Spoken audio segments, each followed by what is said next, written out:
Sometimes the most painful lessons come from the people we love most. Today, I want to share with you a story about trust, betrayal, and the moment I discovered that not everyone values treasures the way you do. Standing here, holding this crumpled pawn shop receipt in my trembling hands, I never imagined my life would lead to this moment. But let me start from the beginning. My name is Vivian Carter, and I'm 76 years old now. For over 3 decades, I worked as a fashion designer in Manhattan during what I consider the golden age of American fashion, the 1970s through the early 2000s. I wasn't Halston or Donna Karan, but I had my loyal clientele, my boutique on Madison Avenue, and the privilege of dressing some wonderful women for the most important moments of their lives. More importantly, I had a beautiful life with my husband, Robert, who passed away 7 years ago.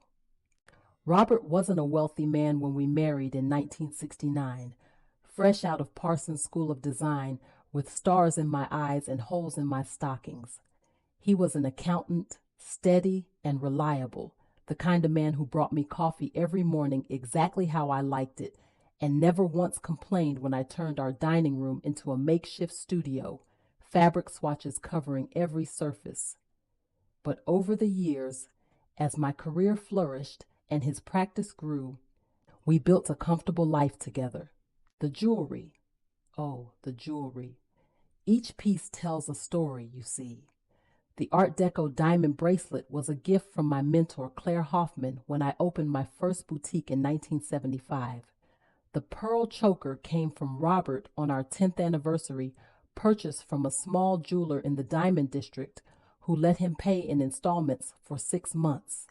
The sapphire ring was what he gave me when our son Daniel was born in 1977, during one of New York's hottest summers on record.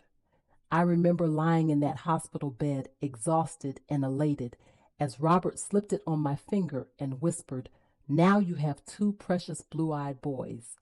But the emerald necklace and earring set, that was special.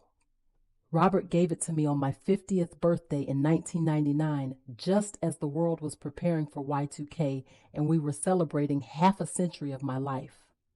We were at the Rainbow Room, surrounded by friends and colleagues, and when he presented that velvet box, I cried right there in front of everyone. The emeralds were deep green, like a forest after rain, set in platinum with small diamonds catching the light from every angle. He'd spent $35,000 on it, more than we'd ever spent on jewelry before. "You deserve to sparkle," he'd said, fastening the necklace around my neck. "You've given me 30 years of brilliance." After Robert died in 2018, these pieces became more than accessories. They were him. They were us.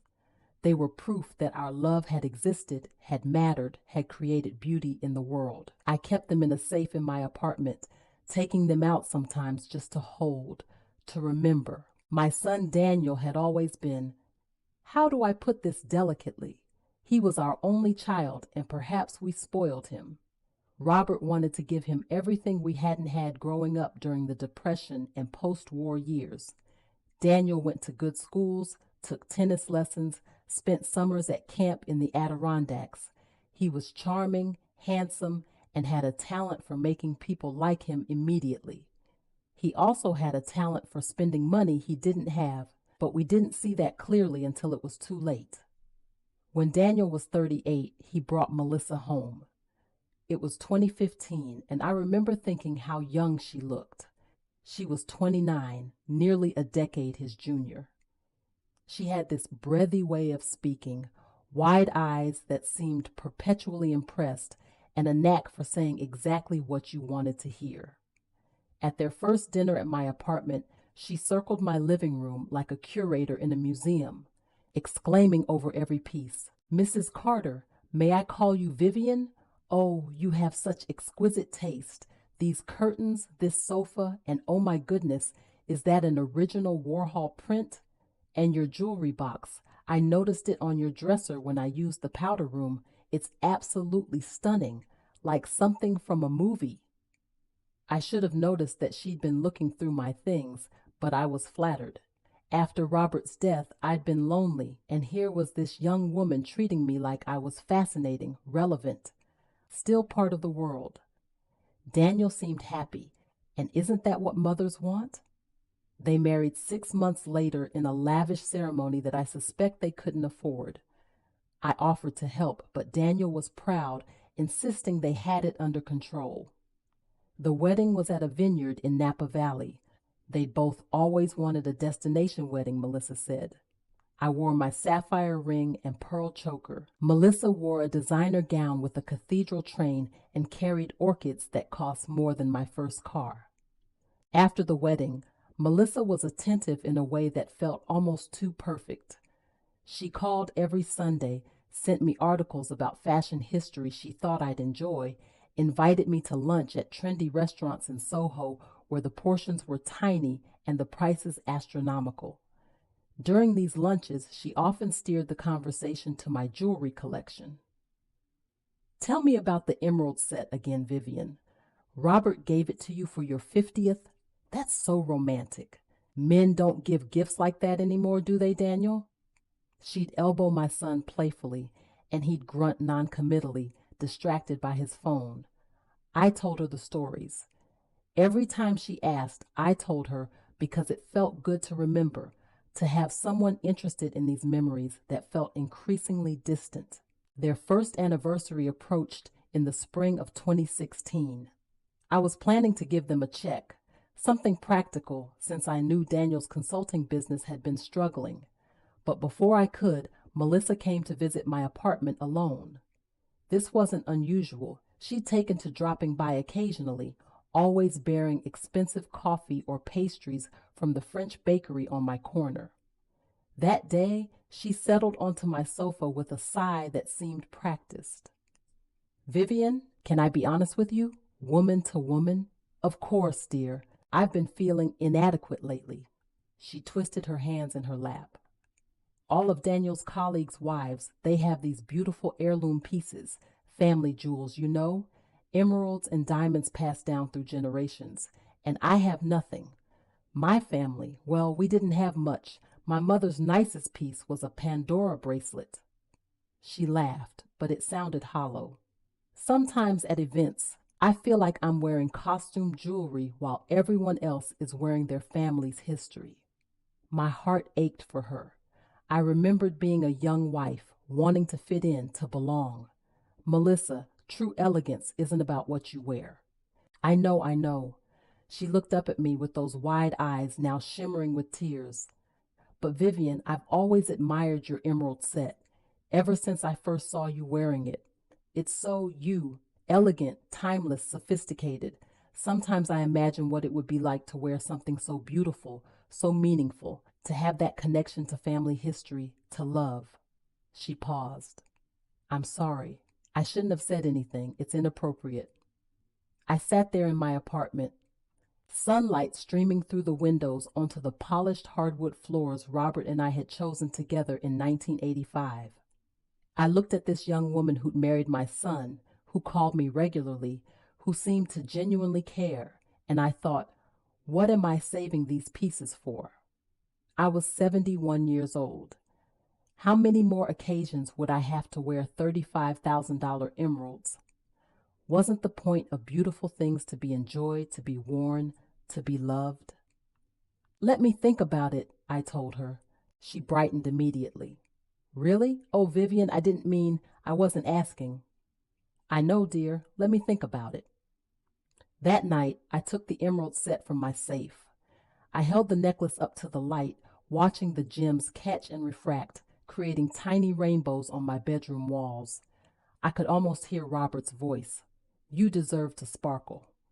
But maybe sparkling didn't mean wearing the jewelry myself anymore. Maybe it meant passing on joy to the next generation. A week later, I invited Melissa and Daniel for dinner. I'd cooked Robert's favorite, coq au vin, which I hadn't made since he died because it felt wrong to cook it just for myself. After dessert, I brought out the velvet box. Melissa, I want you to have these. I opened the box to reveal the emerald set, along with all the original documentation, the certificate of authenticity from the jeweler, the insurance appraisal, the receipt showing what Robert had paid. Melissa's hands flew to her mouth. Vivian, I can't, this is too much.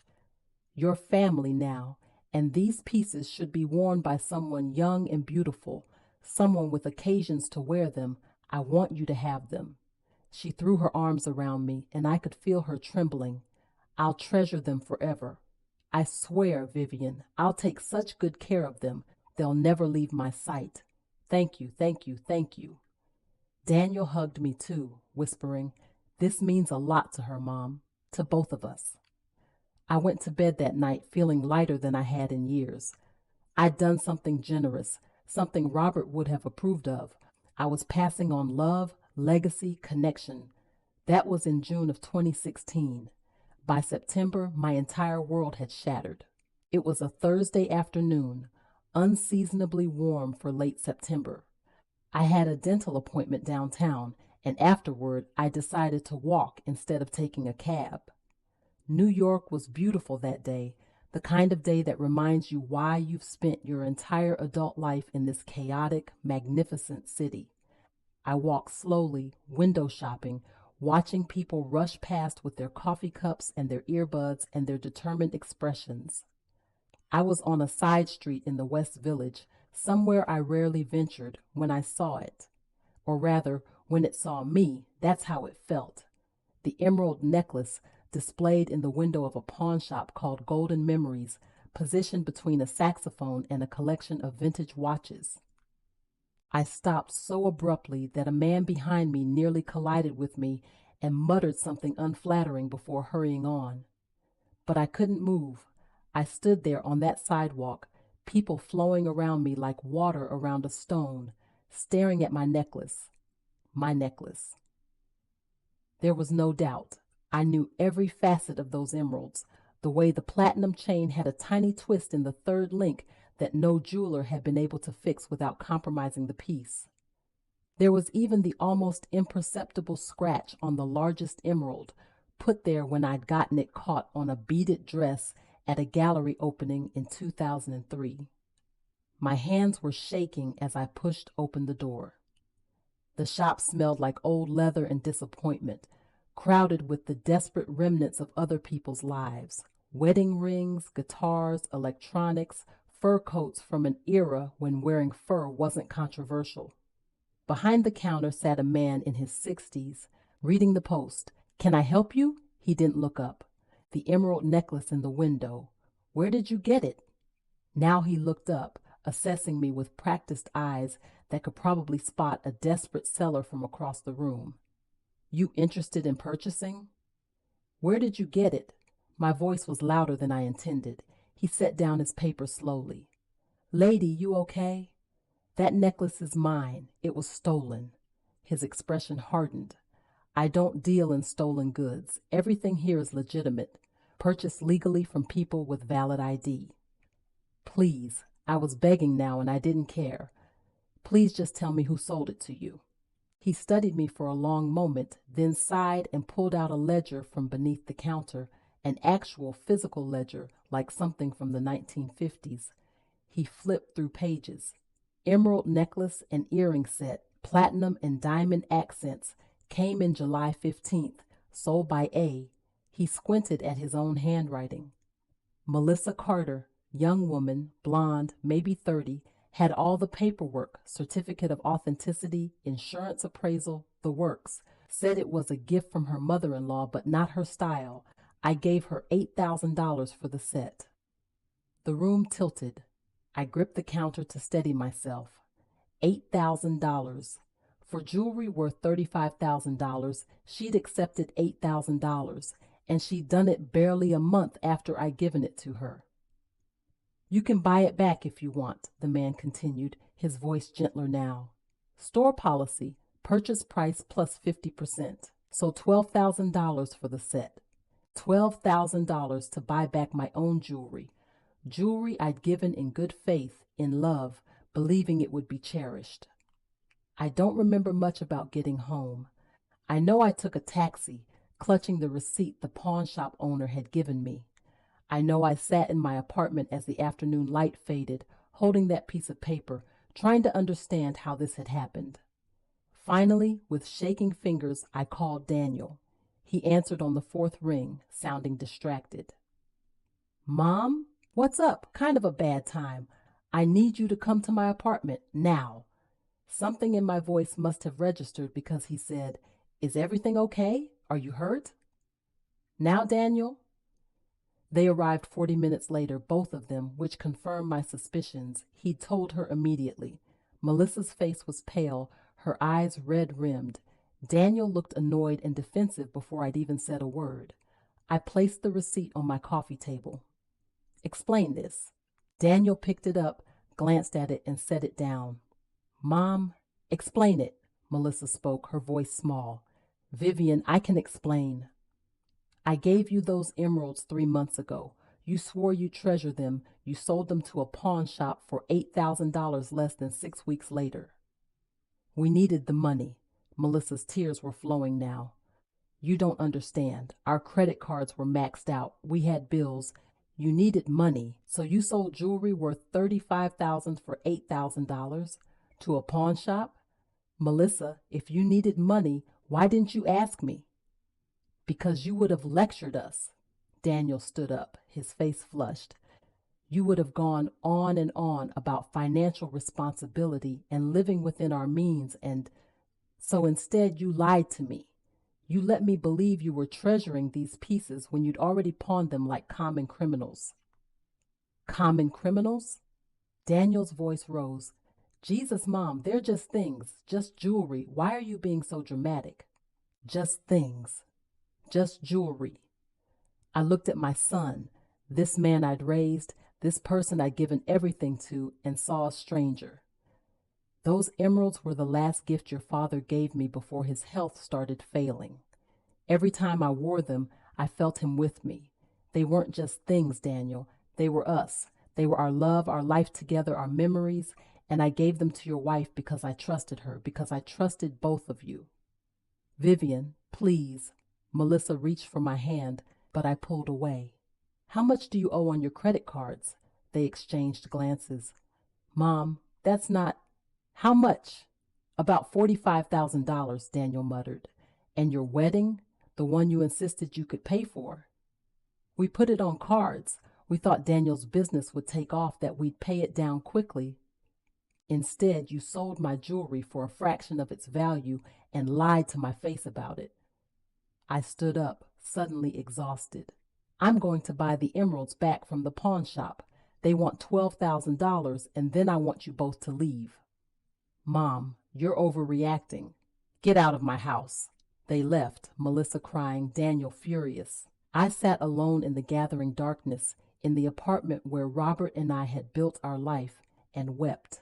The next day, I withdrew $12,000 from my savings and went back to golden memories. The owner recognized me immediately. Thought you might be back, he said, not unkindly. He pulled the emerald set from his safe and laid it on the counter. Family, right? It's always family that breaks your heart. I bought back my own jewelry and took it home. That night, I held the necklace up to the light again, but the rainbows on my walls look different now. Tainted, sad. Over the following weeks, Daniel called repeatedly. I let the calls go to voicemail. His messages evolved from angry, you're being ridiculous, to defensive, we made a mistake, okay, to desperate, Mom, we need your help. That last message came 3 months later.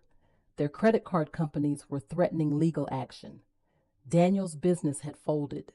They needed a co-signer for a debt consolidation loan, just $50,000. They'd pay me back, they promised. I called him back. No.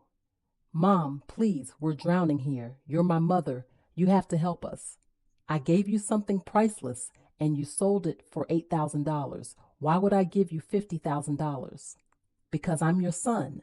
Because that's what parents do. Daniel, I taught you many things. I taught you to read, to tie your shoes, to treat people with kindness. But I never taught you that love is a transaction. I never taught you that you could take someone's treasures, sell them, lie about it, and then demand more. That's not love. That's theft. It was just jewelry. No, I said quietly. It was trust, and you stole that too. I hung up. He didn't call back. I spent the next few weeks in a fog of grief that felt different from losing Robert, but no less profound. This was the death of an illusion, the illusion that my son had become the man I'd hoped he would be.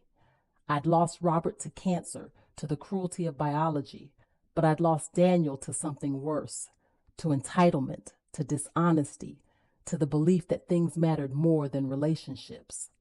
My lawyer helped me revise my will.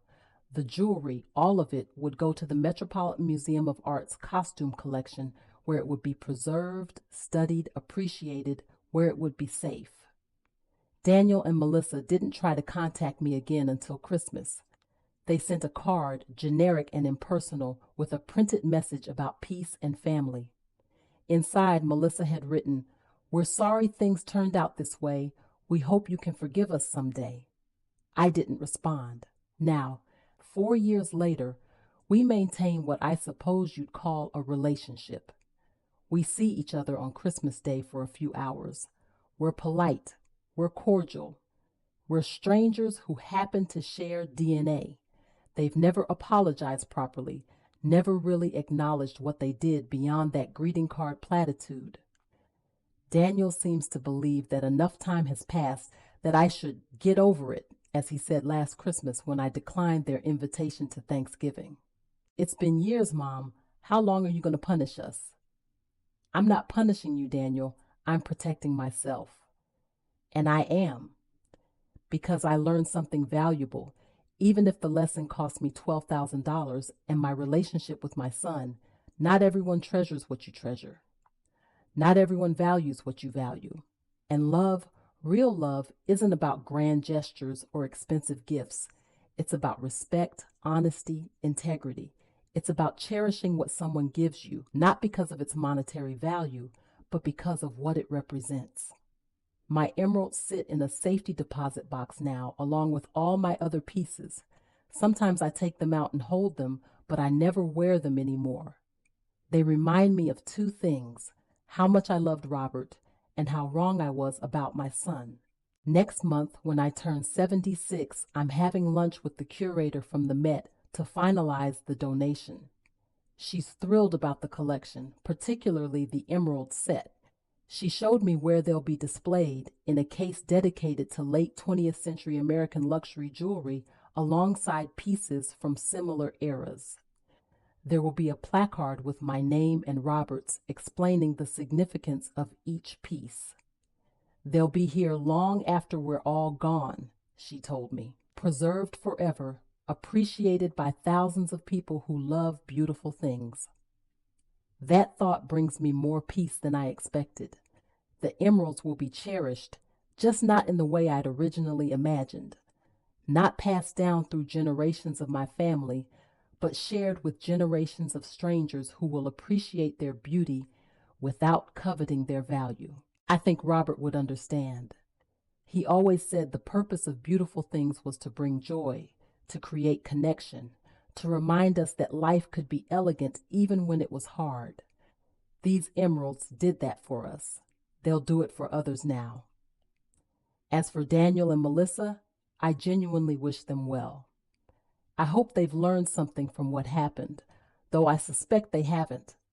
I hope they found a way to manage their finances, to live within their means, to build something stable.